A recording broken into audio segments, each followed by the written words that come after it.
Srimad Bhagavad Gita, Chapter 2, Sankhya Yoga, Part 13. Now, Sri Krishna Paramatma gives examples to substantiate what has been said in the preceding verse on equanimity of yoga. Karmajam buddhi yukta hi palam tyaktva manishinaha janma bandha vinirmuktaha padam gacchantya. Wise men endowed with equanimity, renouncing the fruits of actions, freed from the shackles of births, attain the blissful supreme state.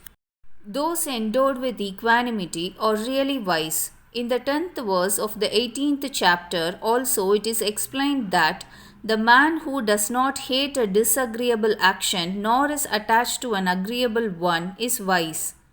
An action even without a desire for its fruit will bear fruit. No one can dispense with its fruit. Suppose a farmer sows seed without a selfish motive, will he get corn or not? He will definitely get corn. In the same way, if a person walks in a detached spirit, he will get its fruit. Therefore, renunciation of fruit means renunciation of manifest and latent desires for fruit and attachment for fruit. All people are free and capable of renouncing such desires. The wise aspirants endowed with equanimity of mind are freed from the wheel of birth and death. Because in the state of equanimity they don't in the least possess evils such as attachment and aversion and so on, which are the root cause of rebirth. Thus they become free from the shackles of birth and death forever. Amaya means ailment. An ailment is a blemish. A thing which is free from all sorts of blemishes is called anamaya, spotless. The wise people endowed with equanimity attain the state which is free from any kind of blemish. This state has been called eternal state in the 5th verse of the 15th chapter and everlasting imperishable state in the 56th verse of the 18th chapter. Though in the Gita, sattva quality, the mode of goodness, has also been called flawless, yet in fact, the self or God is flawless because by attaining Him, one has not to follow the wheel of birth and death. Lord Krishna has called sattva quality also flawless because that also helps a man in attaining God realization. Self is immutable while the evolutes of matter, that is nature, the body and the world are mutable. When this self, that is soul, identifies itself with the tainted body, it assumes itself tainted with mutable nature. But when it renounces this assumed identification, it realizes its pure self. This is the blissful supreme state, free from evil. In this verse, the terms buddhi yukta and manishinaha has been used in the plural to express the idea that all those who get established in equanimity undoubtedly attain the blissful supreme state without any exception. It proves that when a striver has no affinity to the perishable body and the world, he attains that state automatically. No effort is required for such state to be created as it is always there. In the next two verses, Sri Krishna Paramatma explains the steps to attain the blissful supreme state which is free from blemish.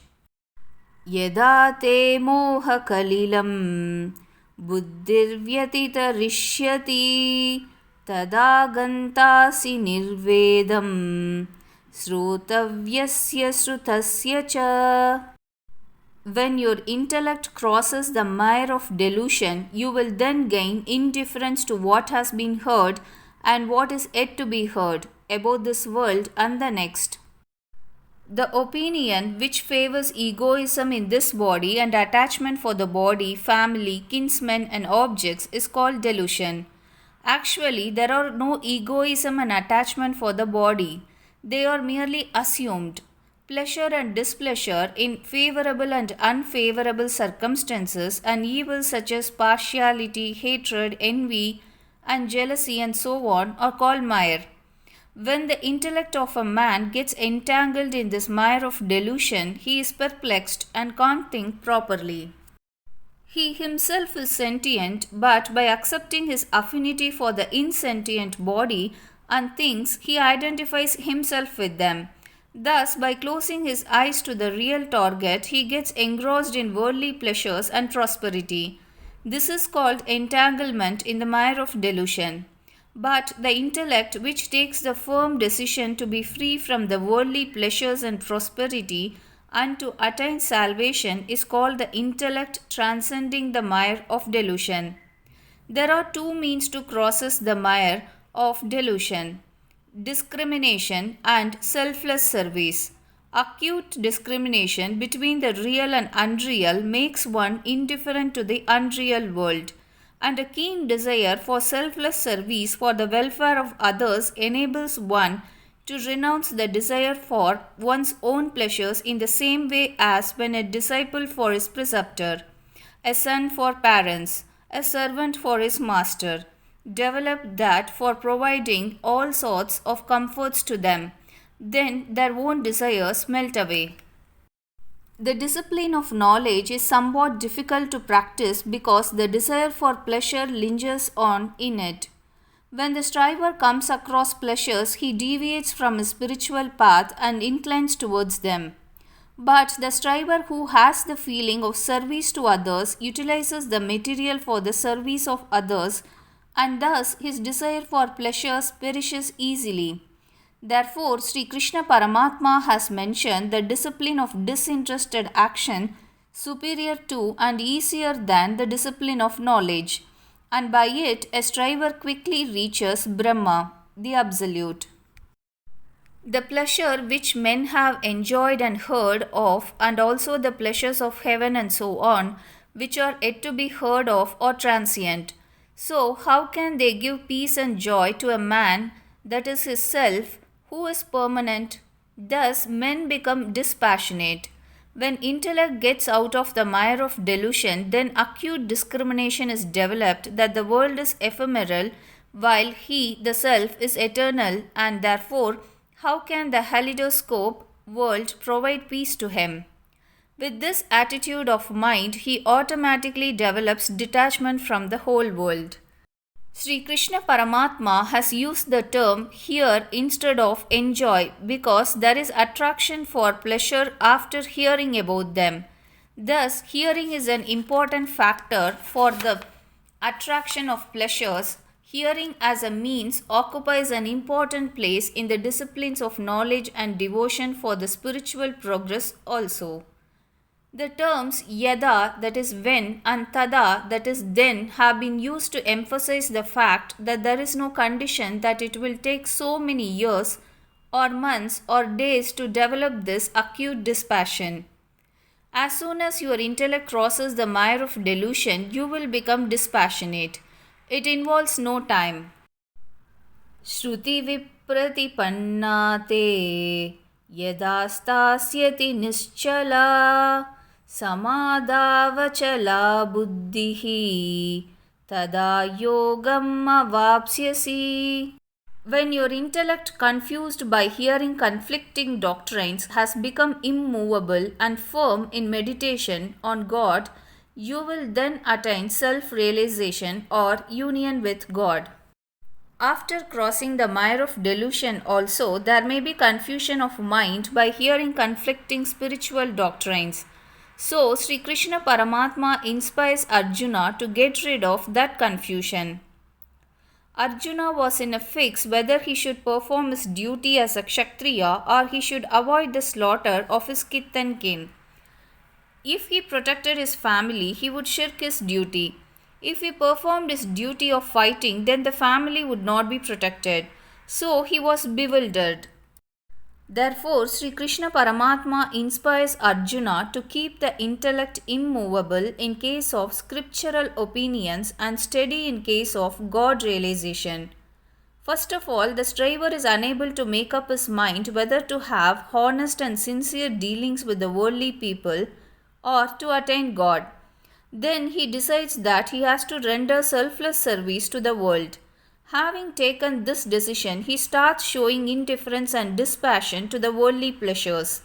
Then, in the spiritual path, he comes across different opinions of the scriptures. So, it becomes difficult for him to decide which opinion he should follow. In that case, by good company or faith, he is either able to take the decision or he surrenders himself to God. Then, by God's grace, his intellect becomes immovable. Secondly, in all the scriptures and religions, God, soul, and the world have been described in different forms and ways. But all of them agree, I am soul, not body. The world is to be left. God is to be realized.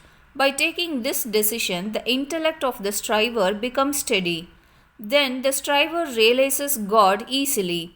So, the only obstacle to God realization is lack of firmness of intellect. The more deficiency in reaching at a decision regarding the contrary spiritual doctrines and in his own emancipation there is, the more delay there is. But in both, as soon as the intellect becomes steady and determinate, eternal union with God is realized.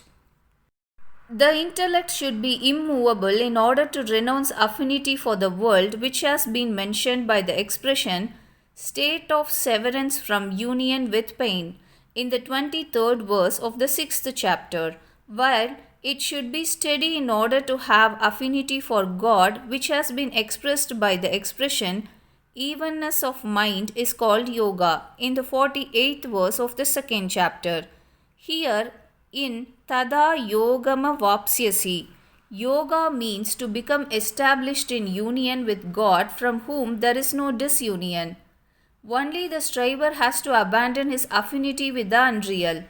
This union can be realized either by selfless service, that is, discipline of disinterested action, or discrimination, that is, discipline of knowledge, or love for God, that is, discipline of devotion, or meditation over annihilation of the world, that is, discipline of annihilation, or by the process of restraining breath, that is, discipline of austerity, hatha yoga, and so on.